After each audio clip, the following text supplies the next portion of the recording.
Hello guys, कैसे हो? तो चलिए शुरू करते हैं बिना किसी देरी के। तो जैसे कि हमने लास्ट एपिसोड में देखा था, एल्डर सी ने उस क्यूस बेल के ऊपर अटैक किया होता, लेकिन उस क्यूस बेल के ऊपर कुछ फर्क नहीं पड़ता। और फिर अंदर से इमोर्टल होली लैंड का एल्डर कहता है, ये कितनी अच्छी बात है कि हम लोग इस बेल के अंदर है। एल्डर सी, मैंने तो इस बार तुम्हें कुछ ज्यादा अंडर एस्टिमेट कर लिया, तुम तो बहुत ही ज्यादा पावरफुल हो। और फिर एल्डर जैंग कहता है, एल्डर सी, तुमने अपनी ये पावर कब से छुपा के रखी थी? मुझे इस बारे में बिल्कुल भी पता नहीं चला। सच में इस बार मैंने तुम्हें कुछ ज्यादा ही कम समझ लिया था। और फिर उन्हें एल्डर सी कहता है, क्या हुआ? क्या तुम अभी भी जाना नहीं चाहते हो? तुम्हारे पास बस ये लास्ट ऑप्शन है, यहाँ से चले जाओ। एल्डर सान एनसुई कहने लगते हैं, सच में एल्डर सी, तुम तो ऑल माइटी हो। मुझे उस दिनों की याद आ गई जब एल्डर सी अपनी जवानी के दिनों में काफी सारे जीनियस से ऐसे ही फाइट किया करते थे। वह अकेले ही 10-15 जीनियस को हरा देते थे। एल्डर सी की ऐसी पावर को देखकर बाइमो कहता है, मास्टर तो सच में बहुत ही ज्यादा पावरफुल है। उन्होंने तो अकेले ही तीनों इमोर्टल होली लैंड के एल्डर को डरा के भगा दिया। फिर बर्ड कहता है, मास्टर क्या आप ठीक हो? एल्डर सी कहते हैं, हाँ मैं पूरी तरह से ठीक हूँ। अभी के लिए हमें अपने प्लेस पे जाना चाहिए। और फिर हमें दिखाया जाता है वह तीनों उस बर्ड के ऊपर बैठकर एल्डर सी के प्लेस पे चले जाते हैं, जहाँ पे एल्डर सी ऊपर से कह रहे होते हैं, बाइमो एंड वांग टंग, तुम दोनों अभी अभी सीक्रेट रिलम से बाहर आए हो, इसीलिए तुम्हें बाहर जाने की बिल्कुल भी जरूरत नहीं है। तुम अभी के लिए यहाँ पर आराम से रेस्ट करो। ये बोलते संग एल्डर सी अचानक से नीचे गिर जाते हैं। ये देख के बाइमो एंड वांग टंग वो दोनों घबरा जाते हैं और कहते हैं, अंकल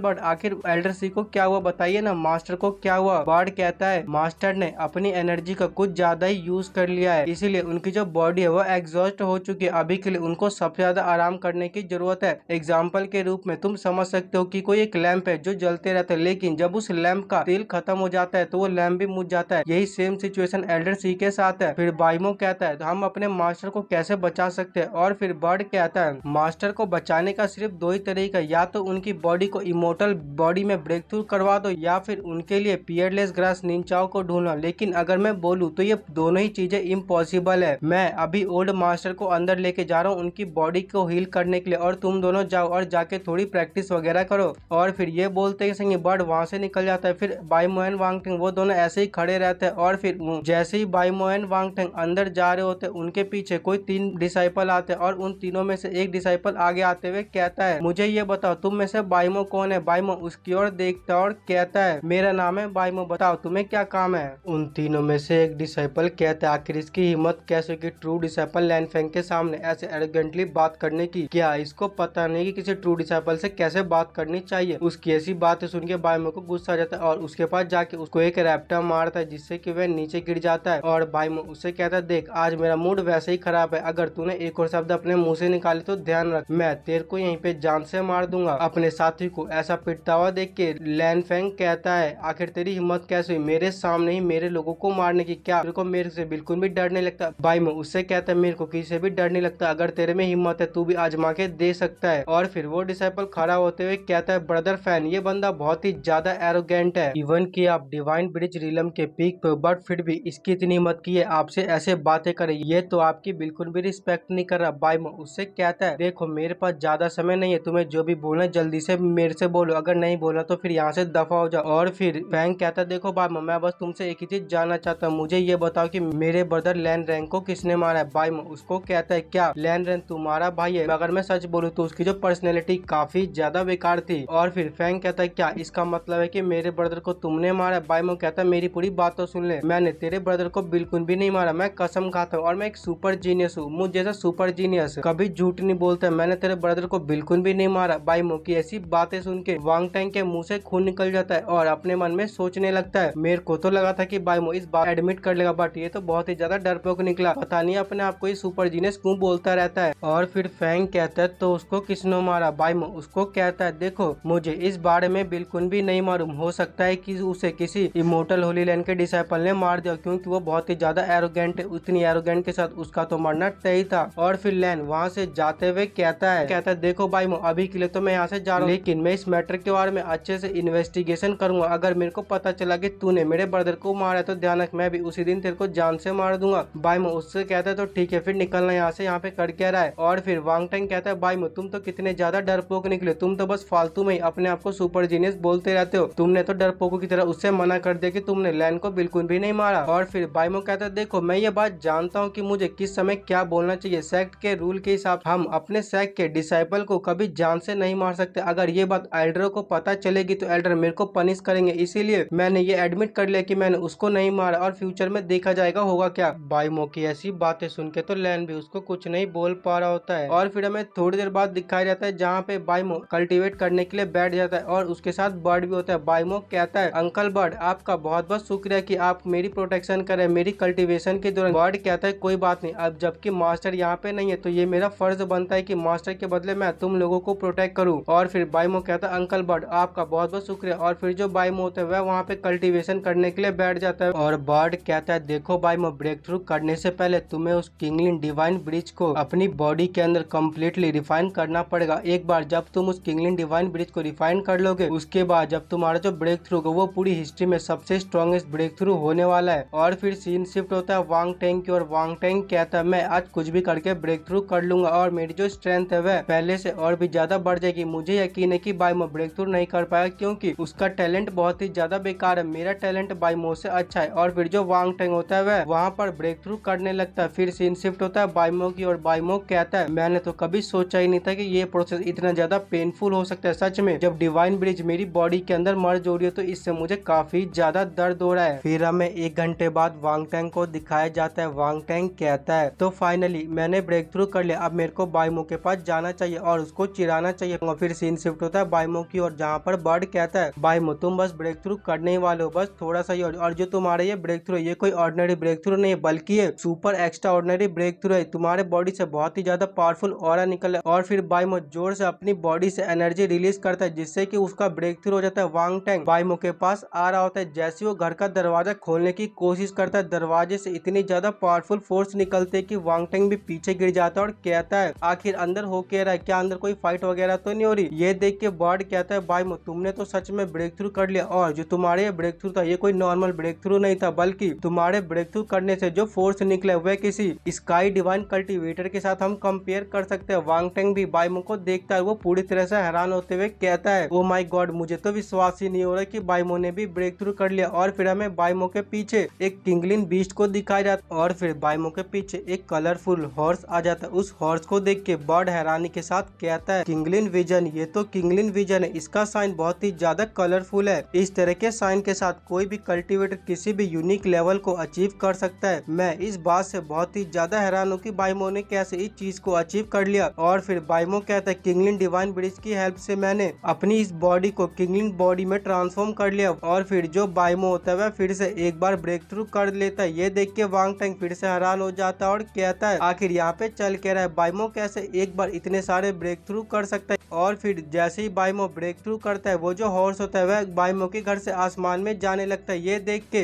बर्ड कहता है किंगलिन स्काई रोड, क्या ये सच में किंगलिन स्काई रोड है? बाइमो क्या तुमने सच में लेजेंडरी किंगलिन डिवाइन बॉडी को अवेकन कर लिया? बाइमो कहता हाँ अंकल बर्ड, शुरू में तो मैंने इस किंगलिन बॉडी को सीक्रेट रिलम के अंदर ओपन किया था और जब मैंने किंगलिन डिवाइन ब्रिज को अपनी बॉडी के अंदर रिफाइन कर लिया उसके बाद मैंने सक्सेसफुली किंगलिन डिवाइन बॉडी को भी हासिल कर लिया। ये बात जान के तो वांग टेंग फिर से हैरान हो जाता है और वह बाइमो को एक एपिफेनी पॉइंट दे देता है। बर्ड काफी ज्यादा खुश होते हुए कहता है ये कितनी अच्छी बात है कि तुमने एक डिवाइन बॉडी को अवेकन कर लिया है, अब से हमारा जो सेक्ट है वो भी एग्जिस्टेंस में आ चुका है। काफी साल हो गए थे हमारे सेक्ट के पास ऐसा कोई डिसाइपल आए नहीं जिसके पास डिवाइन बॉडी हो, बाकी के जो होली लैंड है उनके पास ऐसे डिसाइपल है जिनके पास डिवाइन बॉडी है। अब हमारे सेक्ट में भी ऐसा डिसाइपल आ चुका है जिसके पास डिवाइन बॉडी है। सच में बाइनो तुमने तो बहुत ही अच्छा काम किया है, तुम्हारी इस सफलता से हमारे मास्टर काफी ज्यादा खुश होंगे। बाइमो ने जो किया होता है दूर से होली लॉर्ड भी उसको देख रहा होता है और कहता है तो बाइमो ने डिवाइन ब्रिज को लिया और उसके बाद उसने सक्सेसफुली किंगलिन डिवाइन बॉडी को अवेकन कर लिया, वो तो सच में हमारे सेक्ट का होली सन होने के लायक है। और फिर पीछे से एक एल्डर आते हुए कहता है जब हमारा होली सन इतना ही ज्यादा एक्स्ट्रा ऑर्डिनरी है तो क्यों ना हम इस अपॉर्चुनिटी का फायदा उठाए और सभी को उसके आइडेंटिटी के बारे में बता दे। होली लॉर्ड कहता है नहीं अभी बिल्कुल भी नहीं, ये समय बिल्कुल भी नहीं है, मैं उन तीनों होली लैंड को एक साथ सरप्राइज दूंगा, मैं उनके चेहरे का फेस रिएक्शन देखना चाहता हूँ। और फिर सीन शिफ्ट होता है 3 दिनों के बाद जहाँ पे बाइमो एंड वांग टेंग वो दोनों एल्डर सी के पास आ जाते हैं। एल्डर सी बहुत ही ज्यादा बूढ़े होते हैं, उसको देख के बाइमो एंड वांग टेंग घबरा जाते हैं, लेकिन एल्डर सी कहते हैं तुम्हें अभी घबराने की बिल्कुल भी जरूरत नहीं है, मैं अभी पूरी तरह से ठीक हूँ, बस बात यह है कि मेरी बॉडी की जो एनर्जी खत्म हो चुकी है, लेकिन तुम बिल्कुल टेंशन मत लो, तुम्हारा मास्टर बिल्कुल ठीक है, तुम्हारा मास्टर अभी इतनी जल्दी मरने वाला नहीं है। और फिर बाइमो कहता है मास्टर क्या सच में इमोर्टल बॉडी को कल्टीवेट करना बहुत ही ज्यादा डिफिकल्ट है? एल्डर सी कहता है हाँ ये ये डिफिकल्ट तो है, ये बहुत ही ज्यादा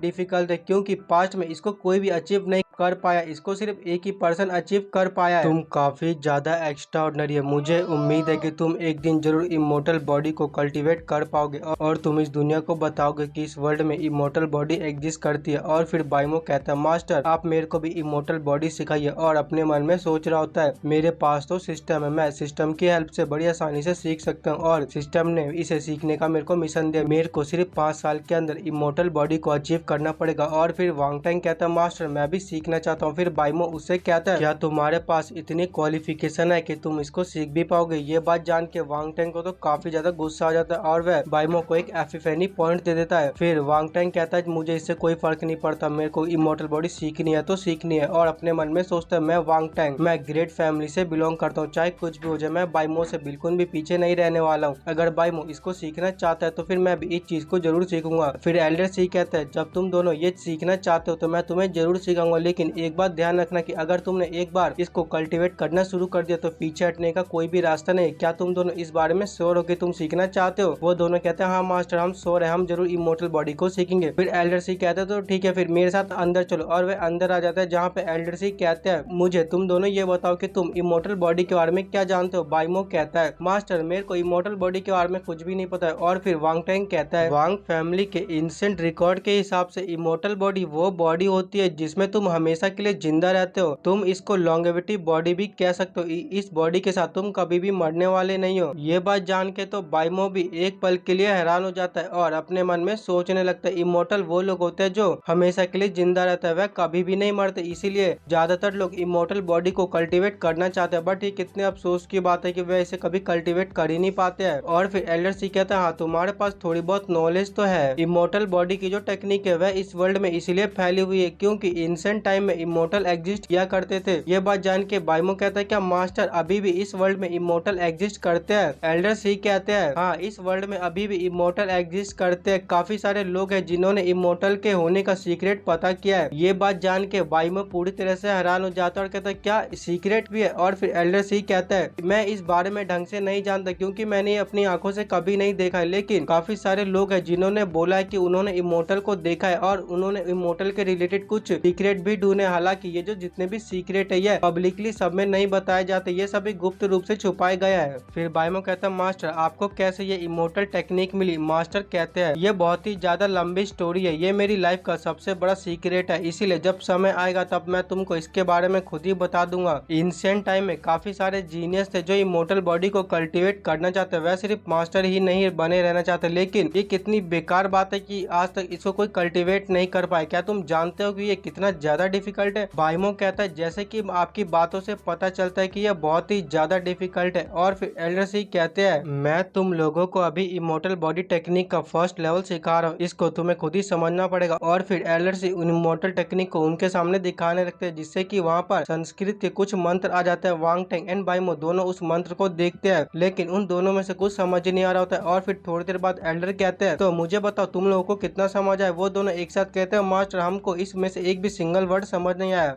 और फिर वांग टैंग कहता है इसमें टोटल 18,000 वर्ड है, तुम इसके 18,000 वर्ड को समझने के बारे में भूल ही जाओ क्योंकि हमें एक वर्ड को समझने में बहुत ही ज्यादा मुश्किल हो रही है, हमें इसका अभी तक एक सिंगल वर्ड तक समझ नहीं आया। फिर एल्डर सी कहते हैं इमोर्टल बॉडी के फर्स्ट लेवल को रिफाइन करने का यही मुश्किलात है। इमोर्टल बॉडी टेक्निक कोई ऑर्डिनरी टेक्निक नहीं है, लेजेंड के हिसाब से ये एक लंबे समय से खोया हुआ इमोर्टल टेक्स्ट है। इमोर्टल टेक्स्ट में स्पिरिट की पावर होती है जो हर एक शब्द को समझने के लिए मेंटल पावर को एब्जॉर्ब करता है, लेकिन फिर भी 18,000 शब्दों को समझना ये बहुत ही ज्यादा लंबी दूरी है। बाइमो कहता फर्स्ट लेवल, क्या मास्टर इसके और भी लेवल है। एल्डर सी कहते हैं हाँ इमोर्टल बॉडी टेक्निक के टोटल 3 लेवल है और बाकी के जो लेवल है वो फर्स्ट लेवल से 10,000 ज्यादा गुने डिफिकल्ट है। ये बात सुनकर वो दोनों फिर से हैरान हो जाते हैं। फिर एल्डर सी कहते हैं इतने सालों तक मेहनत करने के बावजूद तुम्हारा मास्टर अभी तक सिर्फ फर्स्ट लेवल पर ही अटका हुआ है। इन 18,000 शब्दों को समझने के लिए कुछ सालों में मुझे बहुत ही ज्यादा मेहनत करनी पड़ी, लेकिन फिर भी मैं अभी तक पूरी तरह से इसको समझ नहीं पाया। बाइमो कहता है, मास्टर क्या आप हमें बता सकते हैं कि आपने क्या सीखा है? एल्डर सी कहते हैं, इमोर्टल बॉडी टेक्निक बहुत ही ज्यादा अजीब है, क्योंकि इसके पहले 10,000 शब्दों को खुद ही समझना पड़ेगा और बाकी के जो 8,000 शब्द उसको तुम किसी को भी पास कर सकते हो, लेकिन इसे पढ़ाने के बाद तुम इसे कितना समझ सकते हो ये तुम दोनों की एबिलिटी के ऊपर ही डिपेंड करता है। बाइमो अपने मन में कहता है, अब लगता है कि मेरे को अपने आप के ऊपर ही भरोसा करना पड़ेगा। और वह सिस्टम से कहता है, सिस्टम जल्दी से एक एपिफेनी पॉइंट को यूज करो। और सिस्टम जैसे ही एक एपिफेनी पॉइंट को यूज करता है, बाइमो सिर्फ 10 ही शब्द को समझ पाता है। फिर एल्डर सी को कुछ फील होता है, वह बाइमो की ओर देखते और कहते हैं, क्या बाइमो इसको समझ पा रहे? लेकिन ये तो पूरी तरह से इम्पॉसिबल है, क्योंकि इमोर्टल बॉडी टेक्निक इतनी भी डिफिकल्ट नहीं है। और ये बोलते कि संगी एल्डर सी होते हुए वहाँ से चले जाते हैं। और फिर बाइमो कहता है, सिस्टम तुम ऐसे ही पॉइंट को यूज करते रहो। और हमें थोड़ी देर बाद दिखाया जाता है जहाँ पर सिस्टम ने काफी सारे पॉइंट को यूज कर लेता है, जिससे कि सिस्टम के सभी पॉइंट खत्म हो जाते हैं। बाइमो कहता है, मैंने सिस्टम के सारे पॉइंट यूज कर लिए, बट फिर भी मैं इसको सिर्फ 80 वर्ड को ही समझ पाई। ये कितनी ज्यादा बेकार बात है। ऐसा लगता है कि बाकी के 18,000 शब्दों को समझने के लिए मुझे और भी ज्यादा पॉइंट की जरूरत है। तो ठीक है, फिर अब मेरे को पॉइंट अर्न करने के लिए किसी दूसरी जगह पे जाना चाहिए। और जो बाइमो होता है वह खड़ा होकर वहाँ से जाने लगता है, लेकिन वांग टेंग उसको रोकते हुए कहता है, बाइमो तुम कहाँ जा रहे हो? बाइमो कहता है, इमोर्टल बॉडी जो टेक्निक है वो काफी ज्यादा आसान है, इसीलिए मैं बाहर थोड़ा घूमने जा रहा हूँ। और जब थोड़ा घूमने के बाद जब मैं थोड़ा बोर हो जाऊंगा तो आने के बाद मैं फिर से इमोर्टल बॉडी टेक्निक को सीखने जाऊंगा। वांग टेंग गुस्से में कहता है, अच्छा तो फिर तुम मुझे ये बताओ कि तुम इसके कितने शब्दों को समझ चुके हो? बाइमो उसको कहता है, मैं इसके लगभग अभी तक 80 शब्दों को समझ चुका हूँ। ये बात जान के तो वांग टेंग वहीं पे पत्थर का बन जाता है और गुस्से में कहता है, बकवास, तुम बिल्कुल झूठ बोले, क्योंकि तुम्हारे टैलेंट के हिसाब से तुम्हारे लिए ये पूरी तरह से इम्पॉसिबल है कि तुम इसके एक भी वर्ड को समझ पाओ। और फिर बाइमो उससे कहता है, by the way junior brother Wang tang, क्या तुम मेरे को ये बता सकते हो कि हमारे सेक्ट में सबसे ज्यादा ब्यूटीफुल गर्ल कौन है? वांग टेंग कहता है, क्यों, आखिर तुम ये बात मेरे से क्यों पूछ रहे हो? बाइमो कहता है, डोंट वरी, तुम बस मेरे को बता दो, इससे तुम्हारा कोई लेना देना नहीं। और फिर वांग टेंग कहता है, वैसे तो हमारे सेक्ट में काफी सारी ब्यूटीफुल गर्ल है, लेकिन उन सभी में से फेरी डुआन सबसे ज्यादा ब्यूटीफुल है। वो हमारे सेक्ट में तो फेमस है, और बाकी के जो होली लैंड है फेरी डुआन वहाँ पर भी फेमस है। फेरी डुआन सभी डिसाइपल की ड्रीम लवर है। अगर तुम उसको हासिल करना चाहते हो तो मैं तुम्हें एक एडवाइस देना चाहूंगा कि तुम उससे दूर ही रहो। हालांकि हमारा जो सेक्ट है वह डिक्लाइन हो चुका है, बट फिर भी पास्ट जनरेशन में हमारे सेक्ट में काफी सारे जीनियस रह चुके हैं, जैसे कि वो बंदा। बाइमो कहता है, वो बंदा कौन है? उसके बारे में तुम मेरे को अच्छे से बताओ। वांग टेंग कहता है, देखो हमें अभी उसके बारे में बात नहीं करनी चाहिए, क्योंकि हम उसके कंपैरिजन के बिल्कुल भी लायक नहीं है। मैं बस तुम्हें एक ही एडवाइस देना चाहूंगा, तुम अपने आप को लो प्रोफाइल में ही रहना।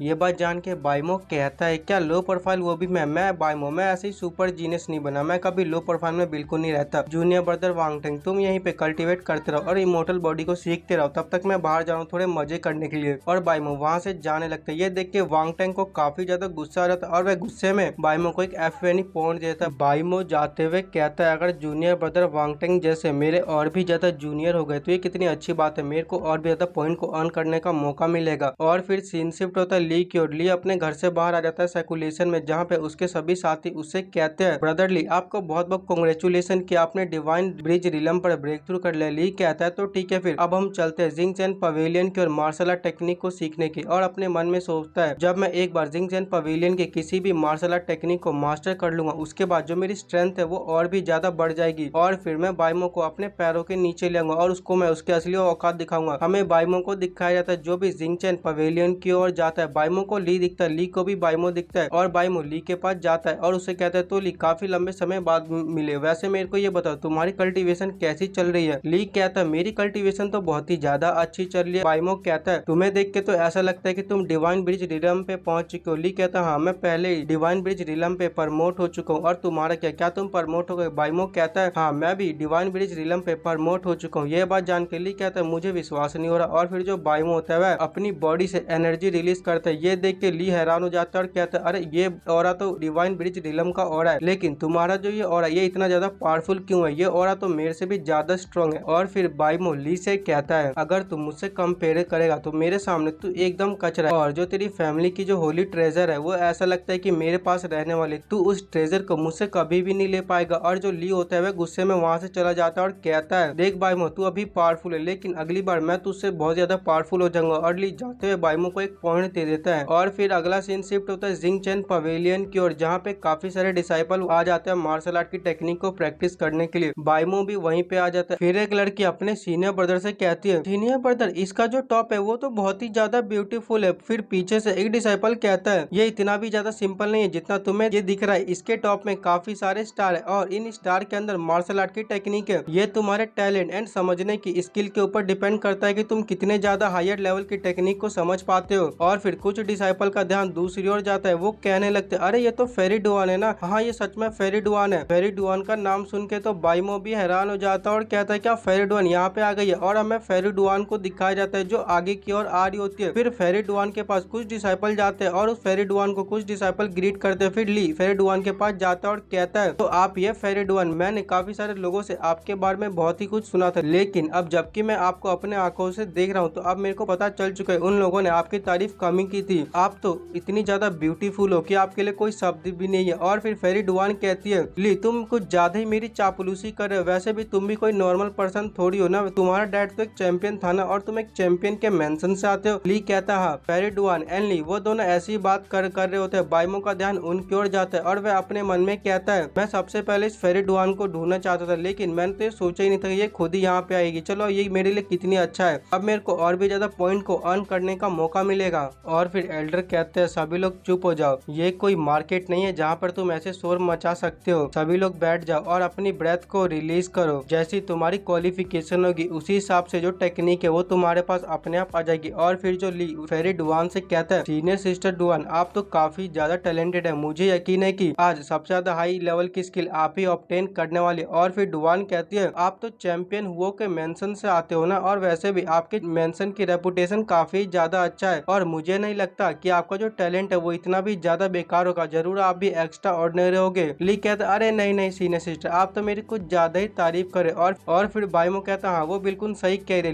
ली तो एक नंबर का कचरा। ली को बाइमो की बात सुन के गुस्सा आ जाता है और वो कहता है आखिर तुम्हारी इस बात का क्या मतलब? बाइमो कहता है देखो अगर तुम एक्स्ट्रा ऑर्डिनरी हो तो इसका मतलब हुआ कि मैं इस वर्ल्ड का किंग हूँ, मेरे पास जितना टैलेंट है वो तो इस पूरे वर्ल्ड में ऐसा किसी के पास हो ही नहीं सकता। बाइमो की ये बात सुन के कुछ डिसाइपल को बाइमो के ऊपर गुस्सा आ जाता है और वह कहते हैं आखिर ये पर्सन है कौन, आखिर इसकी हिम्मत कैसे हुई सीनियर ब्रदर ली से ऐसे बात करने की। फिर बीच वाला डिसाइपल कहता है एक मिनट रुको, ऐसा लगता है कि मैंने इसको कहीं ना कहीं तो देखा है। और फिर इसको याद आता है, वो कहता है अरे ये तो वही पर्सन है बाइमो जिसने इंग यांग पगोडा के 9th फ्लोर को लाइट अप किया था। हालांकि पगोडा को 9th फ्लोर को लाइट अप करने के बावजूद भी इसको होली सन नहीं बनाया गया, क्योंकि काफी सारे लोगों का मानना है कि इसने ये चीटिंग से किया है। फिर डुआन बाइमो से कहती है क्या तुम्हारा नाम ही बाइमो है? और फिर बाइमो कहता हाँ मिस रुयान मेरा नाम ही बाइमो है। अपने नाम को ऐसा लेता हुआ देख के डुआन कहती है एक मिनट रुको, अभी तुमने मुझे क्या बुलाया? फिर बाइमो मुस्कुराते हुए कहता है मैंने आपको मिस रुयान बोला, क्या इसमें कोई प्रॉब्लम है? और फिर डुआन कहती है देखो हम लोग तो एक दूसरे को अच्छे से जानते भी नहीं है, तो फिर भी क्यों तुमने मुझे मेरे नाम से बोला? और फिर बाइमो उससे कहता है क्या सिर्फ वही लोग एक दूसरे को नाम से बुला सकते हैं जो एक दूसरे को जानते हो? ये बात जानकर तो रुआन भी पूरी तरह से स्पीचलेस हो जाती है। बाइमो को ऐसे बात करता हुआ देख के साइड से डिसाइपल कहने लगते हैं बाइमो आखिर इसकी हिम्मत कैसे हुई कि हमारी फेरी से ऐसे बात करने की? फिर एक डिसाइपल कहता है बाइमो क्या तुम पागल तो नहीं हो गए हो? क्या तुमको पता नहीं कि फेरी डुआन से कैसे बात की जाती है? बाइमो तुम इतने ज्यादा भी रूड मत बनो। और फिर जो ली होता है वो बाइमो से कहता है सेमलेस, तू कितना ज्यादा सेमलेस है। बाइमो कहता है चल बे लूजर साइड हो, तू जैसे लूजर को तो कोई अधिकार ही नहीं कि वो मेरे से बात कर सके, मैं अभी रुयान से बात कर रहा हूँ तो इसीलिए तू मेरे साइड से हट जा। बाइमो की ऐसी बातें सुनकर ली को तो बाइमो के ऊपर काफी ज्यादा गुस्सा आता है और फिर वो डुआन से कहता है सीनियर सिस्टर डुआन आप चलिए, आप इस बंदे को इग्नोर कीजिए, ये बंदा बहुत ही ज्यादा एरोगेंट है। लेकिन डुआन कहती है जूनियर ब्रदर ली आप चले जाइए, मेरे को इस बाइमो से कुछ बातें करनी है, उसी के बाद ही मैं आपके पास आऊंगी।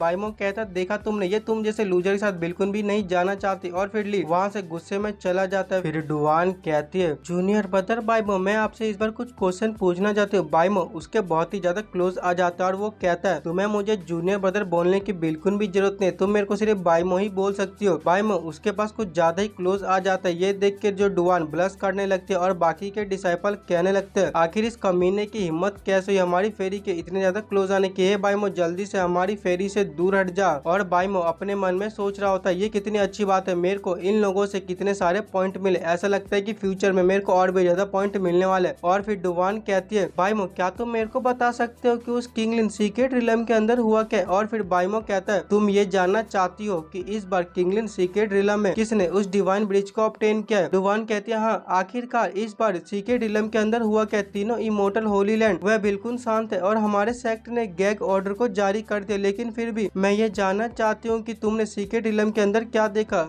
और फिर बाइमो अपने मन में कहता है इस बार बाकी के जो इमोर्टल होली लैंड उन्होंने अपने काफी सारे डिसाइपल को खोया, इसीलिए वे इस बारे में किसी को नहीं बताना चाहते और मैं नहीं जानता कि हमारे सेक्ट ने गैग ऑर्डर को क्यों जारी किया। क्या वह लोग मेरे बारे में सबको नहीं बताना चाहते कि मैं कितना ज्यादा सुपर जीनियस हूँ। और फिर बाइमो डुआन से कहता है देखो तुम पहले ही डिवाइन ब्रिज रिलम पर ब्रेक थ्रू कर चुकी हो, तो इसलिए किंगलिन डिवाइन ब्रिज अब तुम्हारे किसी काम का नहीं। फिर डुआन कहती है मैं जानती हूँ कि वह मेरे किसी काम का नहीं, लेकिन मुझे ऐसा फील हो रहा है कि अगर मैं उसको यूज करूंगी तो मेरी जो कल्टीवेशन है वो एक लेवल और आगे बढ़ जाएगी। ये बात जान के फिर बाइमो उसको कहता है अच्छा अगर ऐसा ही है तो फिर तुम्हें मेरे साथ डुअल कल्टीवेट करना पड़ेगा। तो डुआन थोड़ा शर्माने लगती है और कहती है बाइमो आखिर तुम ये कैसी बातें कर रहे हो, तुम अभी अभी हमारे सेक्ट में आए हो। डुआन को ऐसी अजीब हरकत करते हुए देख के बाकी के डिसाइपल कहने लगते हैं आखिर वहाँ पे चल के रहा है, क्या उनके साथ कुछ गलत हुआ है। और फिर बाइमो उससे कहता है अगर तुम किंगलिन डिवाइन ब्रिज को फील करना चाहते हो तो उसके लिए तुम्हें मेरे साथ डुअल कल्टीवेट करना पड़ेगा, उसी के बाद ही तुम उस फीलिंग को महसूस कर पाओगे। और फिर डुआन शर्माते हुए कहती है हे आखिर तुमको क्या लगता है, क्या तुमको ऐसा लगता है कि डुआन कोई ऐसी लड़की है जो तुम्हारे साथ डुअल कल्टीवेशन करेगी। और डुआन ये बात बहुत ही ज्यादा जोर से कहती है जिससे कि सभी डिसाइपल ये बात सुन लेते हैं और वह बहुत ही ज्यादा हैरान हो जाते हैं, जिससे कि बाइमो को काफी सारे पॉइंट मिलते हैं। बाइमो उनको देखकर अपने मन में कहता है ये लोग मुझे अभी बहुत ही ज्यादा गुस्से से देख रहे हैं, लेकिन अगर मैं सच बोलूं तो ये लोग भी इसके साथ यही करना चाहते हैं, ये लोग अभी मुझसे बहुत ही ज्यादा जेलस है। और फिर वो एल्डर कहता है सभी लोग चुप हो जाओ और बैठ के कल्टीवेशन करना शुरू करो, क्योंकि ये जो पवेलियन है वो हर बार ओपन नहीं होता, ये 5 साल में एक बार ओपन होता है। अगर तुम इस बार कुछ सीख जाते हो ये तुम्हारे लिए अच्छी बात है, लेकिन अगर तुम कुछ नहीं सीख पाते हो तो फिर तुम अगले 5 साल बाद ट्राई करना। और फिर सभी डिसाइपल बैठने लगते हैं और कहते हैं तो ठीक है फिर अब हम कल्टीवेशन करना शुरू करते हैं। और फिर जो बाइमो डुआन से कहता है डुआन क्या तुम मुझसे एक शर्त लगाना चाहोगे। डुआन कहती है शर्त आखिर कौन सी शर्त। और फिर बाइमो कहता है शर्त यह है कि जो हम दोनों में से सबसे ज्यादा हायर स्किल को समझेगा वही इस शर्त का विनर होगा। और फिर डुआन कहती है अच्छा तो फिर मेरे को ये बताओ शर्त किस चीज पे लगेगी। फिर बाइमो कहता है शर्त बहुत ही ज्यादा सिंपल है, अगर तुम जीती तो मैं तुमको अपना किंगलिन डिवाइन ब्रिज दे दूंगा, लेकिन अगर मैं जीता तो फिर तुम्हें सबके सामने मुझे किस करना पड़ेगा। और फिर डुआन गुस्से से कहती है आखिर तुम ये क्या करने की कोशिश कर रहे हो, मैं ऐसा बिल्कुल भी नहीं करने वाली हूँ। फिर बाइमो कहता है तो ठीक है फिर क्यों ना हम शर्त को चेंज कर ले, अगर मैं जीता तो फिर तुम्हें मेरा मेड बनना पड़ेगा। बताओ तुम्हारा इस बारे में क्या ख्याल है। अब तुम ये मत बोलो कि तुम्हें इस बात से डर लगता है। डुआन कहते नहीं मेरे को बिल्कुल भी नहीं डर लगता। तो ठीक है फिर आ जाओ, हम चैलेंज करने के लिए पूरी तरह से तैयार है। और फिर बाइमो चिल्लाते हुए कहता सभी लोग मेरी बात ध्यान से सुनो, डुआन और हम दोनों यहाँ पे चैलेंज कर रहे हैं, जो हम दोनों में से हायर स्किल को समझेगा वही जीतेगा। अगर डुआन हायर स्किल को समझेगी तो फिर मैं उसको अपना किंगलिन डिवाइन ब्रिज दे दूंगा, लेकिन अगर वह हार गई तो फिर वो मेरा मेड बनेगी। डुआन कहती है हे आखिर तुम ये क्या करे। और ये बात जान के सभी डिसाइपल कहने लगते क्या ये बाइमो पागल हो गया, क्या इसको पता नहीं कि सीनियर डुआन कितनी ज्यादा टैलेंटेड है, क्या इसको सच में ऐसा लगता है कि ये हमारे सीनियर डुआन से इतनी आसानी से जीत सकता है। और फिर डुआन बाइमो से कहती है हे आखिर तुम ये बात सबको क्यों कह रहे हो, कंपटीशन तो हम दोनों के बीच में ही है ना। फिर बाइमो उसको कहता है देखिए सीनियर सिस्टर डुआन मैं ये बात इसलिए सबको कह रहा हूँ क्योंकि बाद में आप अपनी बात से मुखर मत जाइएगा, क्या पता मैं जीत जाऊँ और बात से इनकार कर दो। और फिर डुआन कहती है तू कमीने बास्टर्ड कहीं के, तू बस मेरा इंतजार कर, मैं तेरे को बहुत ही अच्छा सबक सिखाऊंगी। बाइमो उसको कहता है क्या सीनियर सिस्टर डुआन भी गाली देते, लेकिन आप जिस तरह से गाली दे रही हो मेरे को ऐसा लग रहा है कि आप मेरे को किस करो। ये बात जान के डुआन स्पीचलेस हो जाती है, बाइमो को कुछ भी नहीं कहती है। और फिर डुआन वहाँ से जाते हुए कहती है तो ठीक है फिर मैं भी देखती हूँ कि तुम मुझसे कैसे जीतने वाले हो, तुम्हारे लिए ये बेहतर होगा कि तुम गिव अप कर लो क्योंकि तुम मुझसे कभी भी जीतने वाले नहीं हो। बाइमो अपने सर को खुजाते हुए कहता है आखिर इसको हुआ क्या, ये इतनी ज्यादा कॉन्फिडेंट क्यों दिख रही है। और फिर हमें एक डिसाइपल को दिखाया जाता है जो काफी देर से स्किल को समझने की कोशिश कर रहा होता है। और फिर उसके पास एक स्टार आता है, उसको देख के वो कहता है, अरे ये तो लो लेवल की येलो ग्रेड की स्किल है,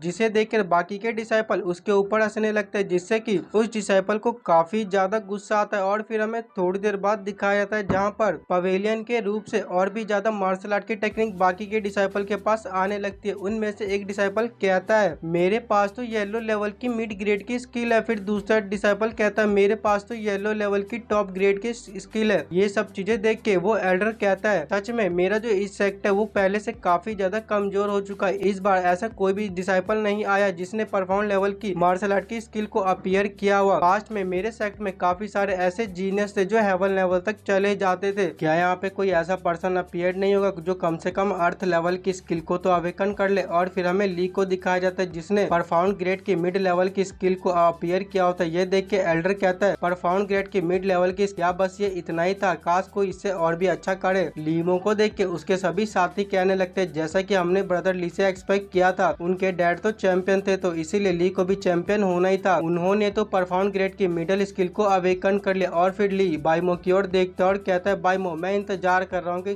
तुम कब सीनियर सिस्टर डुवान को हराओगे। वेल मुझे नहीं लगता कि तुम उन्हें हरा पाओगे क्योंकि तुम तो मुझे भी सप्रेस नहीं कर पा रहा है। बाइमो उससे कहता है, देखो मेरे लिए ऐसी छोटी मोटी स्किल लाना इतना ज्यादा आसान है कि समझ लो कि मुझे कुछ करने की जरूरत ही नहीं। वो जो स्किल है वह अपने आप ही मेरे पास आ जाएगी। और फिर बाइमो कहता है, सिस्टम जल्दी से एक एपिफेनी पॉइंट का यूज करो। सिस्टम एक एपिफेनी पॉइंट का यूज करता है और बाइमो के पास येलो लेवल की टॉप ग्रेड की स्किल आ जाती है, जिसको देख के पहले तो सभी डिसाइपल हैरान हो जाते हैं और फिर हंसते हुए कहते हैं, क्या यही बाइमो का टैलेंट है? ये तो अपने आप को बहुत ही ज्यादा बन रहा था। और ये कहता है कि ये सीनियर सिस्टर डुवान को हराएगा इस ये येलो ग्रेड की टॉप लेवल की स्किल के साथ। बाइमो सच में तुमने तो आज मेरे को बहुत ही ज्यादा हंसी दिला दी है। बाइमो कहता है, अरे अरे ये बस गलती से हो गया, मैं ये ऐसा करना नहीं चाहता था। और अपने मन में सोचता है, मैंने एक एपिफेनी पॉइंट का यूज किया इसलिए मेरे पास सिर्फ एक लो लेवल की स्किल आई है। और फिर जो डुवान होते वह भी बाइमो की ओर देख रही होती है और कहते हैं, बाइमो मैं इंतजार कर रही हूँ कि तुम कम मेरे से ज्यादा हायर स्किल को अवेकन करते हो। फिर ली कहता है, बाइमो तुम्हारे लिए अच्छा होगा कि तुम हार मान लो क्योंकि तुम्हारे पास बिल्कुल भी टैलेंट नहीं है। बाइमो उससे कहता है, तुम अब अपनी आंखों खोलो और देखते रहो कि मैं आगे क्या क्या करता हूँ। और अपने मन में कहता है, सिस्टम जल्दी से एपिफेनी पॉइंट को यूज करो। और सिस्टम इस बार थोड़े ज्यादा पॉइंट को यूज करता है जिससे कि वहाँ पे सबसे बड़ा स्टार आने लगता है। उस स्टार को देख के डिसाइपल कहने लगते हैं, ये स्टार तो बहुत ही ज्यादा बड़ा है। इसके साइज को देख के ऐसा लगता है जरूर इसके अंदर एक हाई लेवल की स्किल होगी। उस एल्डर का भी ध्यान उसी स्टार की ओर जाता है और फिर हमें दिखाया जाता है उस स्टार पे टॉप परफॉर्म लेवल का मार्शल आर्ट होता है, जिसको देख के डिसाइपल हैरान हो जाते हैं और कहते हैं, बाइमो ने तो सच में टॉप परफॉर्म लेवल की स्किल को समझ लिया। और फिर वो एल्डर कहता है, टॉप परफॉर्म लेवल का स्किल ये इतना भी बुरा नहीं था, कम से कम कोई तो पर्सन आया जिसने इस चीज को अचीव कर लिया। और फिर डुवान कहते हैं, क्या बस इतना ही? अब तुम मेरे को देखो, मैं तुमसे ज्यादा हायर लेवल की स्किल को अचीव करूंगी। फिर बाइमो कहता है, ये तो बस एक लो लेवल की स्किल है, इसको तो समझ लो मैंने ऐसे ही अपीयर कर लिया। ये बात जान के वो डिसाइपल हैरान हो जाता है और कहते हैं, क्या कहा बाइमो ने? इसने कहा कि इसके लिए ये लो लेवल की स्किल है, क्या ये हमसे कोई मजाक कर रहा है? और फिर ली कहता है, देखो बाइमो अब तुम अपने आप को कुछ ज्यादा कूल बनने की एक्टिंग मत करो। मैं जानता हूँ तुम अंदर काफी ज्यादा खुश हो रहे हो, लेकिन तुम टेंशन मत लो, मैं तुमसे ज्यादा हायर स्किल को अवेकन करूंगा। और फिर हमें थोड़ी देर बाद दिखाया जाता है ली को। ली ने भी सेम बाइमो की तरह टॉप परफॉर्म लेवल की स्किल को अवेकन कर लिया। और फिर वो बाइमो की ओर देखता और कहता है, तो बाइमो अब मैंने भी टॉप परफॉर्म लेवल की स्किल को अवेकन कर लिया, इसका तो एक ही मतलब है कि हम दोनों का टैलेंट एक समान है, तो मुझसे कंपेयर कर सकते हो। फिर हमें डुवान को दिखाया जाता है जिसने अर्थ ग्रेड की लो लेवल की स्किल को अवेकन कर लिया, जो देख के सभी डिसाइपल हैरान हो जाते हैं और फिर वो एल्डर भी हैरान हो जाते हैं और कहते हैं, तो फाइनली इतने देर बाद कोई तो पर्सन आया जिसने अर्थ लेवल की स्किल को अपीयर कर लिया। फिडली कहता है, जैसा कि हमने सीनियर सिस्टर डुवान से एक्सपेक्ट किया ही था, वो ब्यूटीफुल तो है, साथ ही में उनका टैलेंट भी काफी ज्यादा अच्छा है। बाइमो अब तो तुम हार चुके हो। फिर हमें बाइमो को दिखाया जाता है, बाइमो ने अर्थ ग्रेड की टॉप लेवल की स्किल को वहाँ पर अपीयर कर देता है। ये देख के ली हैरान हो जाता है और कहता है, आखिर बाइमो ने कैसे अर्थ ग्रेड की हाई लेवल की स्किल को समझ गया। और फिर डुवान कहती है, इंटरेस्टिंग, तुम तो काफी ज्यादा इंटरेस्टिंग हो, अब मैं देखती हूँ कि तुम ये कब तक जारी कर पाओगे। और फिर बाइमो ली से कहता है, ली क्या तुमको अभी भी लगता है कि तू मुझसे कंपेयर करने के लायक है? तू मेरे सामने कचरा है कचरा। ये बात जान के ली को तो काफी ज्यादा गुस्सा आता है और वो एल्डर खुश होते हुए कहता है, ये कितनी अच्छी बात है कि इस बार दो अर्थ लेवल की स्किल अपीयर हो चुके। सच में इस बार हमने पवेलियन को ओपन किया, ये इतना भी बुरा नहीं रहा। और फिर हमें थोड़ी देर बाद दिखाया जाता है जहाँ पर डुवान ने एक एक अर्थ लेवल की मिडल स्किल को अवेकन कर लिया। ये देख के फिर से वो लोग हैरान हो जाते हैं और कहते हैं सीनियर सिस्टर ने तो अर्थ लेवल की मिडल स्किल को अवेकन कर लिया है। और डुवान बाइमो की ओर देखती है और कहती है तो बाइमो अब तुम्हारा इस बारे में क्या ख्याल है, क्या तुम अभी भी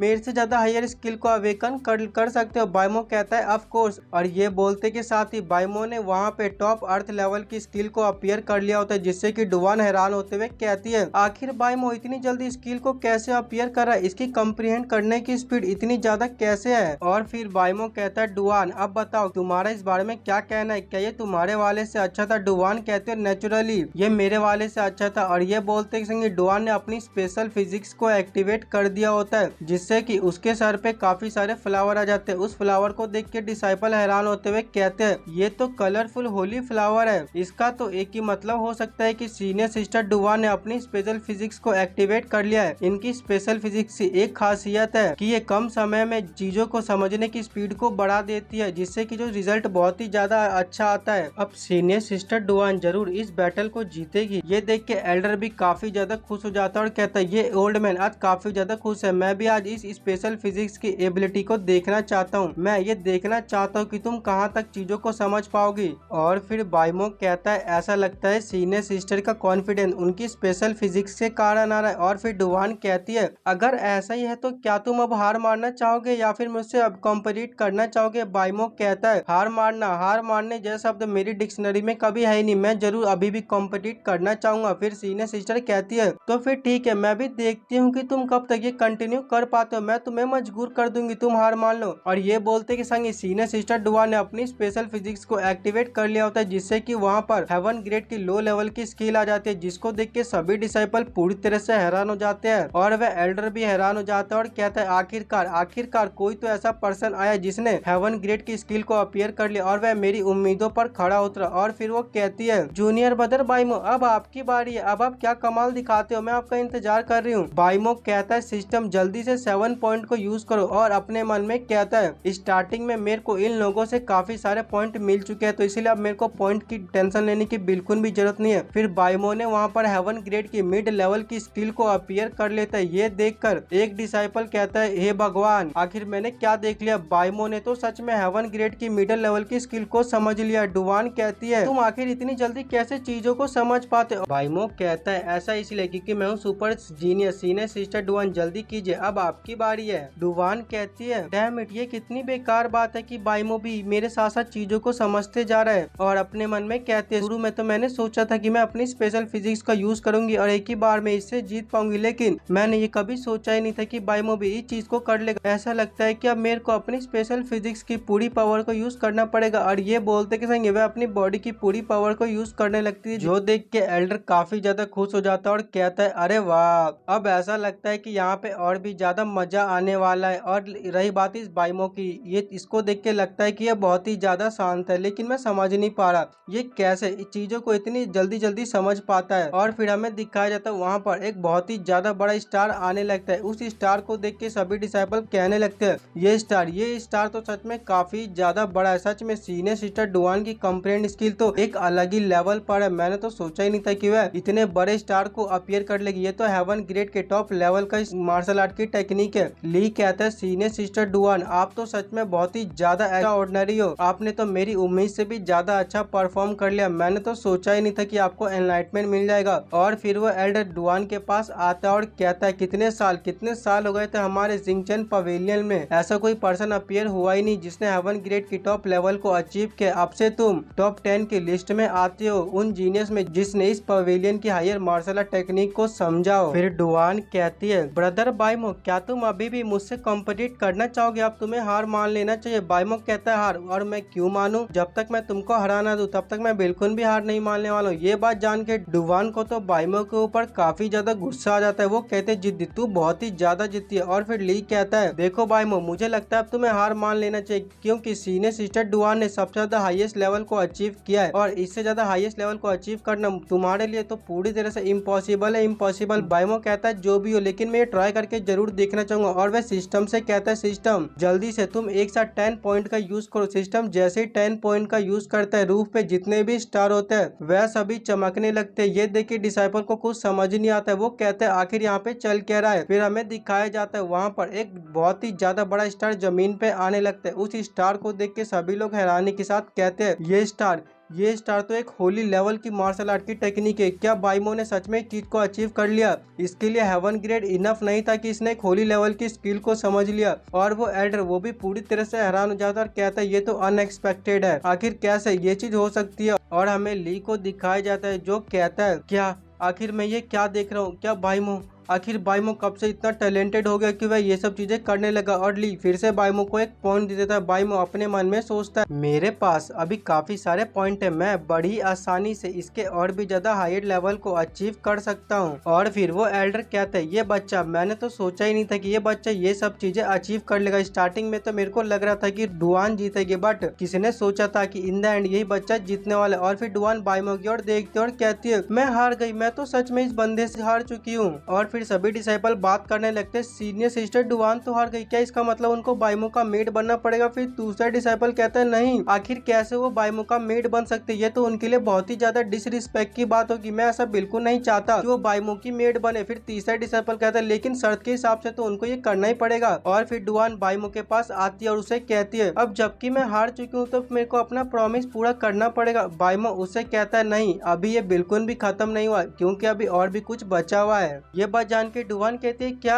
अभी खत्म नहीं हुआ? लेकिन ये तो खत्म हो चुका है ना, तुम तो पहले ही हाईएस्ट लेवल को अचीव कर चुके हो। और सभी डिसाइपल कहने लगते हैं हाँ बाइमो अब ये खत्म हो चुका है, अब तुम्हें अपने आप पे इतना ज्यादा घमंड नहीं करना चाहिए। क्या अब तुमको क्या लगता है कि तुम अब किस लेवल पे जाओगे, क्योंकि तुम इससे ज्यादा लेवल को कभी अचीव कर ही नहीं सकते हो। और फिर हमें बाइमो को दिखाया जाता है जिसने काफी सारे पॉइंट को यूज करते हुए फिर से एक बिल्कुल न्यू स्टार को अपीयर कर देता है। वो स्टार इतना ज्यादा बड़ा होता है सभी डिसाइपल को कुछ समझ ही नहीं आता है। वो कहते हैं आखिर ये हो क्या रहा है, आखिर इतना बड़ा स्टार कहाँ से आ गया, इसका प्रेशर बहुत ज्यादा है। हमें दिखाया जाता है उसका प्रेशर इतना ज्यादा होता है सभी डिसाइपल घुटनों पे आ जाते हैं और वो कहते हैं एम्परर स्टार, ये तो एम्परर स्टार है। वो एल्डर भी काफी ज्यादा खुश हो जाते हैं और कहते हैं क्या एम्परर स्टार, आखिर किसने इमेजिन किया था कि ये बच्चा बाइमो एक एम्परर स्टार को अपीयर कर लेगा। सिस्टर डुआन पूरी तरह से हैरान हो जाते हैं और कहते हैं क्या एम्परर स्टार, बाइमो ने तो सच में एम्परर स्टार को अचीव कर लिया, कोई ऐसी चीज है जिसको हर कोई अचीव नहीं कर सकता है। और फिर हमें सेक्ट के बाहर दिखाया जाता है बाइमो ने जो किया होता है उसकी रोशनी आसमान तक जा रही होती है। होली लॉर्ड उसको देखता है और पीछे से वो एल्डर कहता है जब से हमारा सेक्ट बना है तब से ऐसा कोई भी पर्सन अपीयर नहीं हुआ जिसने एम्परर स्टार को अवेकन कर लिया। बाइमो सच में ये बच्चा बहुत ही ज्यादा स्पेशल है। हमें होली लॉर्ड को दिखाया जाता है जो काफी ज्यादा सीरियस होता है। होली लॉर्ड कहता है ये चीज बाइमो के लिए तो ठीक है लेकिन ये चीज हमारे सेक्ट के लिए बहुत ही ज्यादा बेकार है। और फिर सीन शिफ्ट होता है किसी गुफा की ओर और मैं आपको ये बताना चाहूंगा इस गुफा के अंदर और कोई नहीं बल्कि है बाई किंग टियान यानी कि बाइमो का डैड। तो ठीक है फिर हम इसी सस्पेंस के साथ इस एपिसोड को खत्म करना चाहेंगे। अब हम मिलेंगे किसी और एपिसोड में, तब तक के लिए गुड